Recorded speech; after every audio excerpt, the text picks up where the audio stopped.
Assalamu alaikum class 8. Today the topic is structure and function of nephron.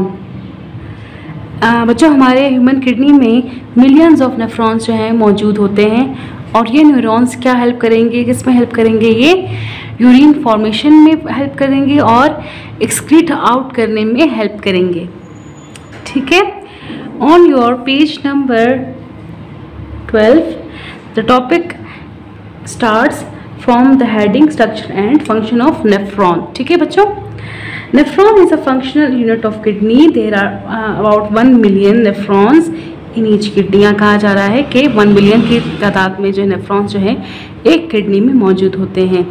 जो nephron है वो आपके पास 2 parts में डिवाइडेड है। ठीक है, जैसे कि 2 पार्ट्स मैंने यहाँ बताए हैं, रीनल कार्पसल। ठीक है, ये रीनल कार्पसल है और दूसरा क्या है, रीनल ट्यूब्यूल। ठीक है, रीनल ट्यूब्यूल एक को मैंने यहाँ पे प्रेजेंट किया है और एक को यहाँ पे। ठीक है, रीनल कार्पसल बच्चों क्या होता है? Renal corpuscle is the first part of the nephron that consist 2 structures there. ठीक है, 2 स्ट्रक्चर्स पे ये मुश्तमिल है, जो क्या कहलाता है, ग्लोमेरुलस एंड वुमेन्स कैप्सूल। ठीक है, ग्लोमेरुलस क्या होता है कि बंडल ऑफ ब्लड कैपिलरीज है और एक लेयर से, एक कवरिंग से जो है वो घिरा हुआ है। उसको, उस कवरिंग को या उस लेयर को हम कहते हैं वुमेन्स कैप्सूल। ठीक है, तो नेक्स्ट पार्ट है हमारे पास, वो क्या है, रीनल ट्यूब्यूल। रीनल ट्यूब्यूल जो है वो ट्यूब्स पे मुश्तमिल इसका नेफ्रॉन का हिस्सा है। The part of nephron starts from the women capsule. ठीक है, ये हिस्सा तब से स्टार्ट होना शुरू होता है जब से वुमेन कैप्सूल ख़त्म हो रहा है। ठीक है, जैसे यहाँ पे वुमेन कैप्सूल ख़त्म हो गया तो यहाँ से रीनल ट्यूब्यूल का पार्ट शुरू हो गया है। The part of the renal tubule is colloid shaped and it is called the proximal tubule। बच्चों वो पार्ट जो इस renal tubule का जो colloid है इसको कहा गया है proximal tubule। proximal मतलब pro मीन्स पहले, और इसको जो पहली ट्यूब जो यहाँ पे colloid फॉर्म में पाई गई उसको कहा गया है proximal tubule। ठीक है, द नेक्स्ट उसके बाद से, इसके बाद जो पार्ट शुरू होता है वो क्या है, लूप है। ठीक है, देखो यहाँ पे यू शेप्ड एक लूप जो है मौजूद होती है जिसको हम कहते हैं लूप ऑफ हेनले, या इसका दूसरा नाम भी हम कह सकते हैं nephritic loop, because it performs as a loop, it use as a loop that goes through a renal medulla. ठीक है, ये रीनल मेडुला में जो है किडनी में जो पहुंचती है और इसका फंक्शन क्या है कि ये रीअब्सॉर्ब करती है मटेरियल्स को या डिफरेंट कह रहे हैं मिनरल्स को। लेकिन यहाँ पे दूसरे पार्ट्स की निस्बत जो है, जैसे यहाँ तो यहाँ पे जो है रीअब्सॉर्प्शन का थोड़ा सा अमल स्लो होता है, इतना ज़्यादा नहीं होता।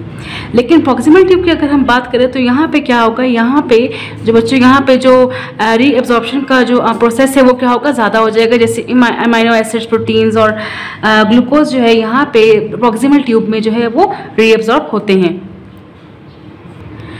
उसके बाद अब लूप ऑफ हेनले के बाद जो हमारे पास पार्ट आता है नेफ्रॉन का वो क्या है, डिस्टल ट्यूब। जहाँ पे लूप ऑफ हेनले जो है वो ख़त्म हो गया तो अब हमारे पास क्या है, डिस्टल ट्यूब आ।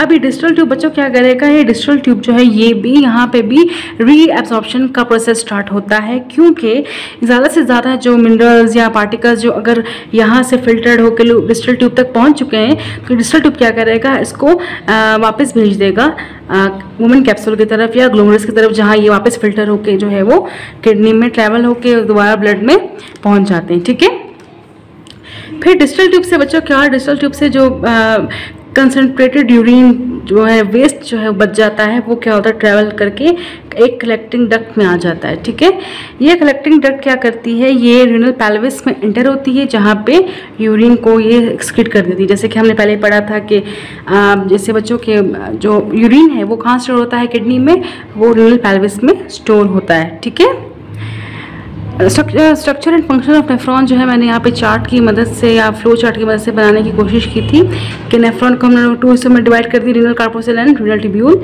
ठीक है, रीनल कार्पोसल जो है वो 2 पार्ट्स पे मुश्तमिल है और रीनल ट्यूब्यूल जो है वो 3 और 4 पार्ट्स पे मुश्तमिल है। रीनल कार्पोसल के पार्ट्स क्या क्या है, वुमेन कैप्सूल एंड ग्लोमेरुलस, और रीनल ट्यूब्यूल के पार्ट्स क्या है, proximal and distal tubes and loop of Henle and collecting duct. ठीक है, ये तो आज का टॉपिक था। इसके बाद का जो हमारा टॉपिक है बच्चों वो है फंक्शन ऑफ द किडनी। ठीक है, कि एक किडनी किस तरह जो है वो काम करती है वो हम पढ़ेंगे। As we know the most important function of the kidney is the urine formation. ठीक है, सबसे ज़्यादा जो ज़रूरी काम क्या है, अहम काम क्या है कि वो यूरिन फॉर्मेशन जो है यूरिन बनाता है। ठीक है, द वेस्ट मटेरियल्स बच्चों produce in body cells during respiration processes और added to blood and reach kidney due to circulation of blood. जो वेस्ट मटेरियल्स हमारे बॉडी में सेलुलर प्रोसेसेस के अलावा बनता है कि या सेलुलर प्रोसेसेस की वजह से हमारे सेल्स की में वेस्ट मटेरियल्स बनता है, तो ये सेल्स क्या करते हैं, ये अपना वेस्ट मटेरियल जो एक्सक्रीट आउट करके अपने से बाहर निकाल के खून में शामिल कर देते हैं। जब ये खून में शामिल हो जाता है तो ब्लड की सर्कुलेशन की वजह से ये ब्लड जब किडनी तक आता है तो यहाँ पे ये ब्लड जो है फिल्टर होता है। ठीक है, यहाँ पे जब ब्लड फिल्टर होगा तो आयंस, यूरिया और जो है कुछ अमाइनो एसिड्स, प्रोटीन्स जो है वो मैंने आपको पहले बताया था कि क्या होते हैं, एब्जॉर्ब हो जाते हैं। और जो बाकी हमारे पास वेस्ट बच जाता है जैसे कि नाइट्रोजीनियस वेस्ट है या यूरिया है, तो वो क्या होता है, वो जो है ये नेफ्रॉन जो है वो एब्जॉर्ब करके कंसनट्रेटेड यूरिन की फॉर्म में लाके इसको एक्सक्रीट आउट कर देते हैं। ठीक है, the urine accumulates in urinary bladder